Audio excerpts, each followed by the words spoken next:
Well, hello there, it's Beards and Bangers, and today I'm reviewing a car that I own, but this is not my car. So I'm reviewing the same type of car that I own because I want to get away from reviewing my own vehicles. And today, if I spin you round, we're reviewing an MG. But if you look in the MG badge, there's a little Mustang, because we're looking at an MG ZT 260 in Starlight Silver.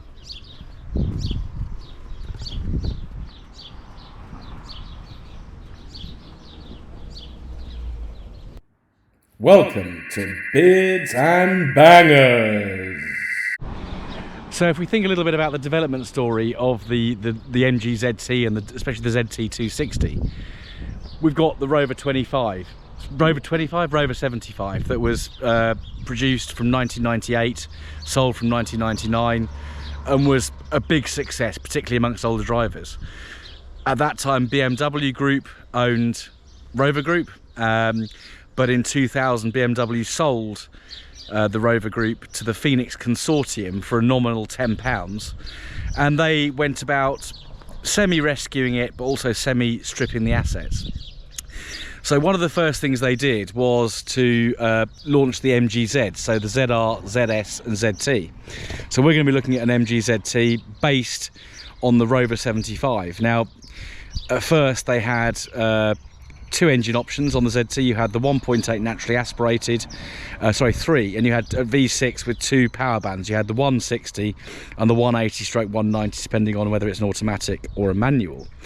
Rover were trying to do things to make the car more appealing, so perhaps the MG ZT 260 is Rover Group's last hurrah. And one thing we do need to add is that they did make a Rover 75 V8 as well. Not as many were sold. I think in total there was something like 930 made, there or thereabouts.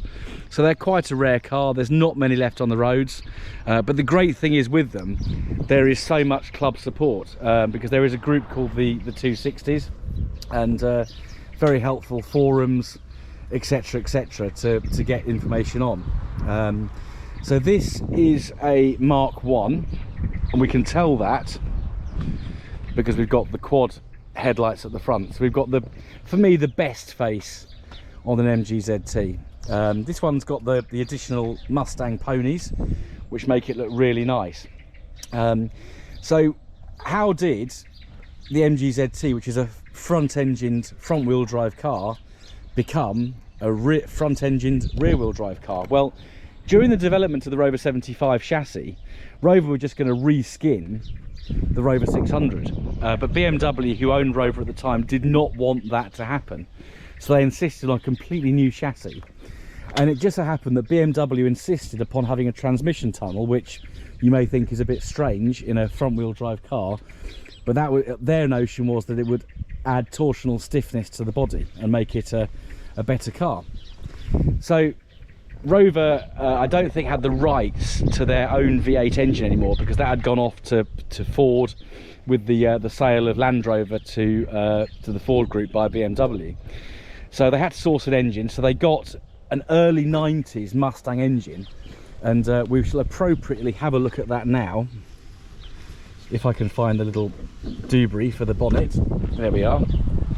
So here is our modular V8, Ford modular V8 engine.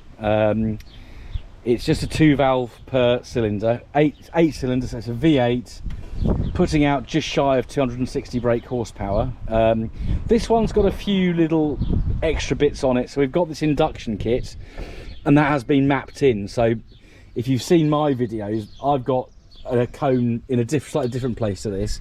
This one's got some cold air being fed from the correct place in this wheel arch here, but this has been properly mapped in.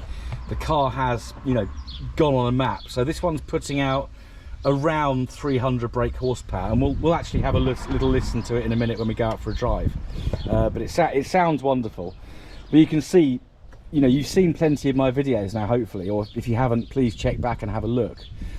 But the engine bay here is slightly different layout. Normally we see a battery here, we've got an air cleaner here, we've got other gubbins. The battery's gone in the boot to make space for this engine. So Rover shoehorned this engine into the car. You've got a Tremec, basically Ford truck gearbox on the back, And then what they've also done is they have the transmission tunnel already in the car, so the actual transmission tunnel in the finished car is really wide. So normally in a ZT we have a little space to put our foot next to the clutch, but my foot has got no space to rest. So because this transmission tunnel is wider, you've actually got smaller footwells than in a standard ZT. But that's not an issue. We don't mind, because what we lack in comfort for our feet when we're not changing gear, we make up for in V8 burble and absolute power. Now, I won't show you around the inside of the car because it is pretty much the same as the Rover 75s and MG ZTs that I've shown you before. This is an SE model, so you can either buy a standard 260 or you could buy a 260 SE. So that means we've got electric seats, we've got heated seats, we've got a sun blind in the back, and we've got an onboard computer as well, which tells us how much fuel we're using, which with these is quite significant. The other key difference that I want to, it's not a massively important thing, but normally on a Rover 75 or an MG ZT, you've got the typical Rover cold air feed here, so you can have cold air from these vents even if you've got hot air coming from the other vents. But because there's much less room, you haven't got that option on these cars, so you've just got that blanked off with a V8 badge. So if you're driving along the motorway watching your fuel gauge go down, you can look over at that sign and just remind yourself that you are driving a V8, as if you need to do that. This one has got a sunroof as well, which we shan't open because we don't dare do things like that. But yeah, but that in short, if I just spin you around, hello, there I am. That in short is where the ZT260 came from. So standard ZT, bit of tweaking with transmission tunnels, getting a new engine in it to make it longitudinally mounted and to drive the rear wheel. So of course with this one we've got a prop shaft, we've got a differential, so the back of the car is much heavier than a standard ZT, and that does notice when you're driving it. We shall just get out again and have a look at a couple of other bits as well. So of course, being a V8, we've got quadruple exit exhaust, so we've got two pipes going into that. There is actually a union, so it's not one pipe per bank. You've got two pipes going into one, then coming out as two again. But I think someone is making a system where you have got a set of pipes per banks. And this one, I have to say, I've driven this car over here, it does sound particularly nice. Won't look in the boot, won't look in the back. You've seen me do that before. What we need to do is get out and give this car a damn good driving. But if we just shut the boot, bonnet even, hood, call it what you will, we can see the lovely profile of this car.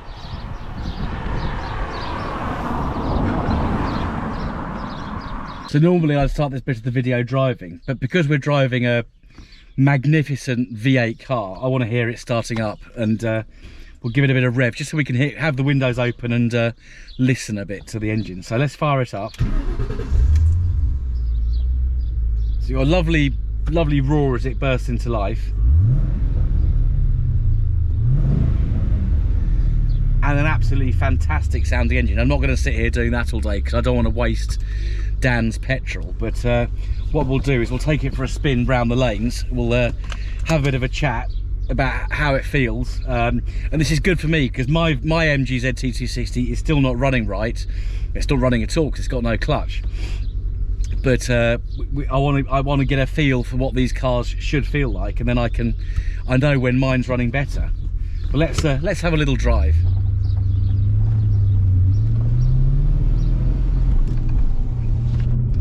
So the clutches on ZTs are heavy, full stop. But on the 260, it's a different clutch because, of course, we've got the gearbox behind the engine rather than next to it. So it's even heavier. So the one thing we don't do is rush our gear changes. We take our time. Oh, that's so nice. It's creamy. Now, I've not put the air conditioning on because the air conditioning on these is notoriously bad. Don't let that put you off. I know there's a few of these for sale now, but yeah, the air conditioning is not the best. It never will be the best, so you just got to kind of grin and bear it, unfortunately. But yeah, we're just pootling up here. I'm not gunning the engine. I'm not able to drive fast because we're following a bus, which is typical. Always happens on Beards and Bangers when we do a test drive. But you can just drive it around quite comfortably at low speed. Probably a good thing because you're not using too much fuel.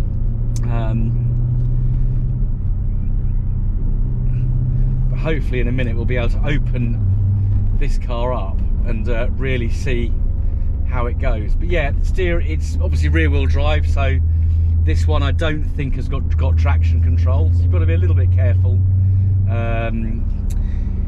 when it's cold, when it's frosty, when it's wet. But yeah, but they still handle superbly. You've still got the really good handling characteristics that you get with all MG ZTs. We can open her up now.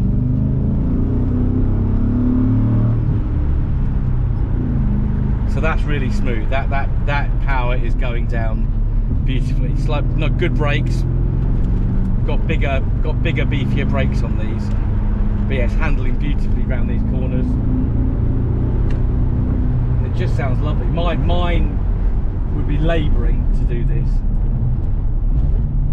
But this just sounds really nice.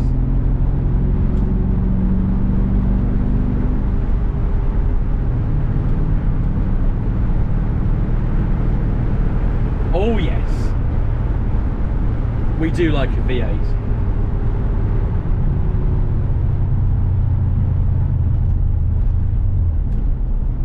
Gently change down, got to slow down just for a speed limit. And then in a moment we shall get the camera angle changed so you can appreciate some of the twists and turns of this road on Beard Cam. Yeah, steering is also very light, so you've got good power steering. Some rear wheel drive cars can be a bit tricky, but this one absolutely is not. And I think I've gone the wrong way. Oh dear, that means I've got further to drive. What a shame.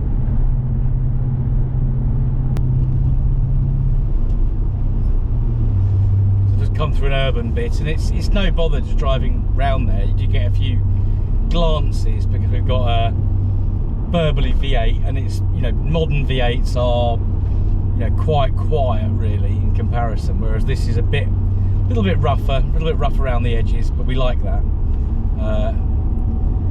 I've just now got to find my way back to where I'm supposed to be going, but that's good because it means I get to go down some nice windy lanes, and you get to see and hear what this car can do.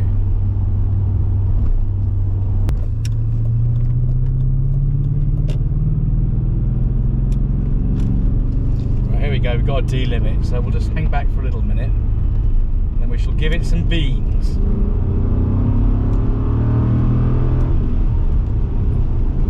That's quick.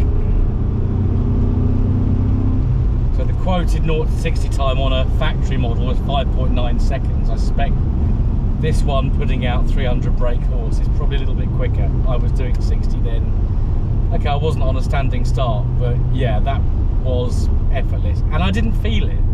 This car is so comfy that you don't feel, as the driver certainly, the speed you're going. I'm certain if I had a passenger, they'd be like, oh my God, slow down. I can feel my stomach has been left behind and you are driving far too quickly, please stop. But I wouldn't. I would just say, no, it's fine, it's great fun, it's a V8, it's wonderful.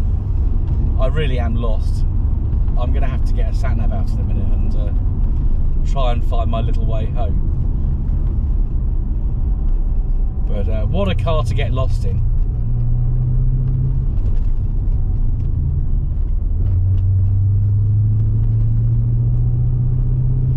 Right, we know what we've got to do with my 260 now. Get him well.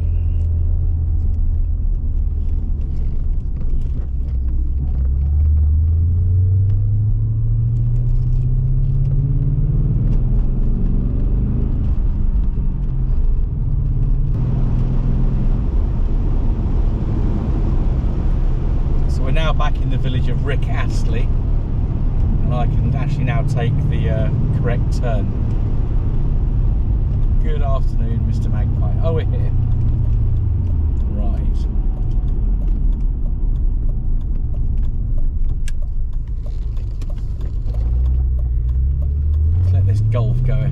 although he's got a nice Golf, so he's probably going to get ahead anyway.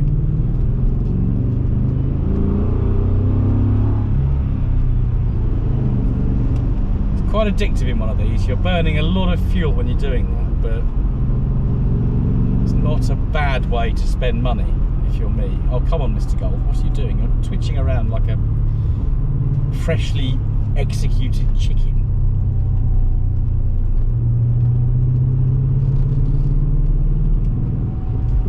What on earth is he doing?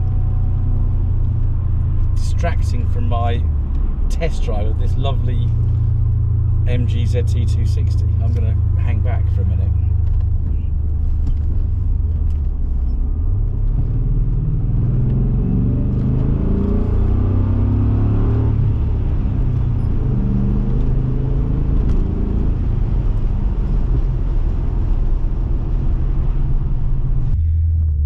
So I have had a wonderful, probably hour driving around in this car. Absolutely splendid. It's given me kind of incentive to get mine running really right, which I think we will. I think you know, AJF will do a good job getting that right. Now we've got some bits coming for it. But yeah, this particular example drives beautifully. I think the key thing is if you are going to make changes to a car, get it done properly, get it mapped in so that it's not, you know, you've got a complex system on this because you've got basically two ECUs. You've got a Rover ECU and you've got a Ford ECU, and the two don't really talk that well. So yes, if you're going to do something to it, do it properly. But yeah, this is lovely. This is good fun to drive. Again, if you're considering one of these, there are plenty on the market at the moment. I can, yeah, recommend one as an MG enthusiast, MG ZT enthusiast, but also as an owner of a 260 as well. So I hope you've enjoyed this video. If you have, then please do the usual. Please subscribe if you haven't already done so. Hit the like button and do share as well. But I will see you again very soon on the next episode of Beards and Bangers. Goodbye.